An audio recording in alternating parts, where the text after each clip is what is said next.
नमस्कार, आप देख रहे हैं लोक सेवा न्यूज। मैं हूं आपके साथ रजत त्रिपाठी। आज कहानी एक ऐसे व्यक्ति की जिन्होंने रामायण को सजीव बनाकर उसे भारत के घर घर तक पहुंचाया।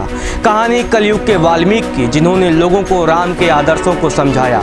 कहानी ऐसे युग पुरुष की जिन्होंने भारतीयों के रोम रोम को राममय बनाया। आप तो समझ ही गए होंगे, हम बात कर रहे हैं रामानंद सागर जी की। लेकिन एक समय ऐसा था कि जब वह मौत के मुंह से वापस आ गए थे। तो चलिए रामानंद सागर जी की कहानी आपको सुनाते हैं। इन दिनों दूरदर्शन पर ऐतिहासिक रामायण का प्रसारण हो रहा है, जिसे पूरा देश परिवार के साथ बैठकर राम के आदर्शों को समझने की कोशिश कर रहा है। इस ऐतिहासिक धारावाहिक को रामानंद सागर ने बनाया था, जिन्हें हम कलयुग का वाल्मीकि कह सकते हैं। उन्होंने अपने कर्म से अपना भाग्य बनाया और एक ऐसी पहचान बनाई जिसे सदियों तक याद रखा जाएगा। 1987 में जब रामायण का प्रसारण टीवी पर शुरू हुआ तो पूरा देश भाव विभोर होकर टीवी के सामने बैठकर आराध्य के आदर्शों को समझता, उनकी लीलाओं पर प्रसन्न होता। ऐसा कहा जाता है जब टीवी पर रामायण शुरू होता तो पूरे देश में छुट्टी जैसा माहौल हो जाता था। और आज ठीक 33 साल बाद भी ऐसा ही दृश्य हम सब की आंखों के सामने है। टीवी इतिहास में पहली बार ऐसा हुआ होगा, किसी कार्यक्रम को 3 दशक बाद प्रसारित किया जाए और पहले की अपेक्षा उसे ज़्यादा प्यार और सफलता मिले। लेकिन रामानंद सागर की रामायण का करिश्मा है कि जब यह 3 सदियों बाद भी प्रसारित होगा तो सफलता के नए कीर्तिमान ही स्थापित करेगा। अब बात करते हैं रामायण धारावाहिक के निर्माता निर्देशक रामानंद सागर के जीवन की। रामानंद सागर जी ने जीवन में खूब सफलता देखी, नए कीर्तिमान स्थापित किए। लेकिन उनके जीवन में एक ऐसा भी दौर था जब वह लगभग मौत की आगोश में चले गए थे। लेकिन ईश्वर का आशीर्वाद था कि उन्होंने मौत को मात देकर जीवन हासिल किया। बात है 1942 की। भारत में टीबी का प्रकोप इस प्रकार फैला था कि रोजाना सैकड़ों लोगों की मौत हो रही थी। उस समय 25 वर्षीय रामानंद सागर को भी टीबी हो गया था। इलाज के दौरान उन्होंने एक कॉलम लिखा जिसका टाइटल था मौत के बिस्तर से, जिसमें उन्होंने लिखा कि हर दिन उनके सामने कोई न कोई मौत की आगोश में समा रहा था और वे अपनी बारी का इंतजार कर रहे थे। जिंदगी की आस छोड़ चुके रामानंद सागर बेसुध रहने लगे। यही वह समय था जब उनके एक करीबी ने उन्हें एक ज्योतिषी से मिलवाया। ज्योतिषी ने सागर जी से कहा कि मैं देख रहा हूँ तुम बहुत बड़े आदमी एक दिन बनोगे, तुम्हारे पास एक सफ़ेद रंग की कार होगी, लेकिन उसका एक्सीडेंट होगा, बस तुम उसमें अपने आप को संभाल लेना, बाकी तुम्हें जीवन में खूब कामयाबी मिलेगी। जिस पर रामानंद सागर जी ने कहा, टीवी की वजह से मैं अपनी मौत के कगार पर पहुँच चुका हूँ, लेकिन आपने मुझे नई उम्मीद दी है। फिर क्या था, समय के साथ भी ठीक हो गए और उसके बाद उन्होंने जो काम किया वो इतिहास ही बन गया है। सन 1942 में टीबी का प्रकोप बहुत जोरों पर था। रामानंद सागर साहब जब से 25 साल के थे तो उन्हें टीबी हो गई और इलाज के लिए उन्हें सैनिटोरियम में रखा।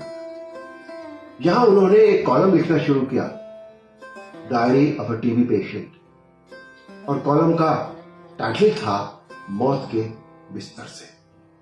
उन्होंने लिखा, हर दिन उनके सामने कोई ना कोई मौत के आगोश में समा रहा था और वो अपनी बारी का इंतजार कर रहे थे। नाउम्मीदी के उसी दौर में उन्हें उनका कोई जानने वाला उन्हें एक ज्योतिषी के पास लेकर गया। उस ज्योतिषी ने उन्हें बताया, मैं देख रहा हूं तुम एक बहुत बड़े आदमी बनोगे, तुम्हारे पास एक सफेद कार होगी, पर उसका एक्सीडेंट होगा, बस उसमें तुम खुद को संभाल लेना, बाकी फिर तुम्हें जीवन में बहुत कामयाबी मिलेगी। रामानंद सागर जी ने कहा, टीबी की वजह से मैं तो अभी मौत के कगार तक पहुंच चुका हूं और आपने मुझे एक उम्मीद दी है।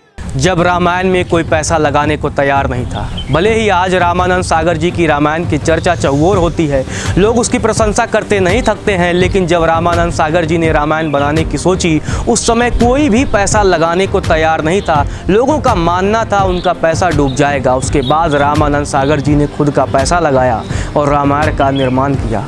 टीवी के राम अरुण गोविल बताते हैं, उस वक्त रामायण के एक एपिसोड को बनाने में 9 लाख रुपए का खर्च आता था, लेकिन रामायण ने ही उस समय दूरदर्शन को सबसे ज़्यादा पैसे कमा कर भी दिए। अरुण गोविल के मुताबिक रामायण के एक एपिसोड से दूरदर्शन को 40 लाख रुपए की कमाई होती थी।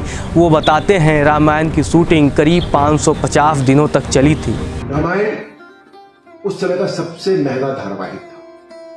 ऐसा कहते करीब 9 लाख रुपए पर एपिसोड पर इस पर खर्च हुए और यही धारावाहिक दूरदर्शन के लिए सबसे ज्यादा कमाई करने वाला भी साबित हुआ, कहते हैं कि 40 लाख रुपए पर एपिसोड दूरदर्शन ने इससे कमाए थे। इसने एक रिकॉर्ड्स बनाए थे ऐसे कि लिम्का बुक ऑफ रिकॉर्ड्स में भी इनका नाम दर्ज किया गया। 29 दिसंबर 1917 को पाकिस्तान के लाहौर में जन्म लेने वाले रामानंद सागर ने रामायण के अलावा श्री कृष्णा, विक्रम बेताल, साईं बाबा, अलिफ लैला जैसे हिट धारावाहिक का निर्माण किया। इसके अलावा उन्होंने दर्जनों हिट फिल्में भी दी, जिनमें पैगाम, आंखें, आरजू, चरस, गीत जैसे अनेक फिल्में थीं। फिल्म आरजू, पैगाम और आंखें के लिए उन्हें फिल्म फेयर का पुरस्कार भी मिला। इसके अलावा उनके योगदान को देखते हुए भारत सरकार ने सन 2000 में उन्हें पद्मश्री से सम्मानित किया। वहीं मौजूदा समय में उन्हें भारत रत्न देने की मांग जोर पकड़ रही है। 12 दिसंबर 2005 को भारत के इस दीप्तिमान सूर्य का अस्त हो गया, लेकिन धारावाहिक रामायण रूपी किरणें रामानंद सागर को लोगों के दिलों में जिंदा की हुई हैं। रामानंद सागर जी के जीवन से हमें सीख लेनी चाहिए। मुश्किलें कितनी भी आएं, लेकिन खुद पर भरोसा रख निरंतर कार्य करते रहें। इतिहास बनने के लिए होता है, इतिहास बनेगा। इसी भरोसे के साथ आप लोग भी काम करते रहें। उम्मीद है आपको रामानंद सागर जी की ये कहानी अच्छी लगी होगी, और अगर आपको रामानंद सागर जी की ये कहानी अच्छी लगी है तो हमें बताने में संकोच न करें, कमेंट जरूर करें। फिलहाल के लिए इतना ही। आप देखते रहिए लोक सेवा न्यूज।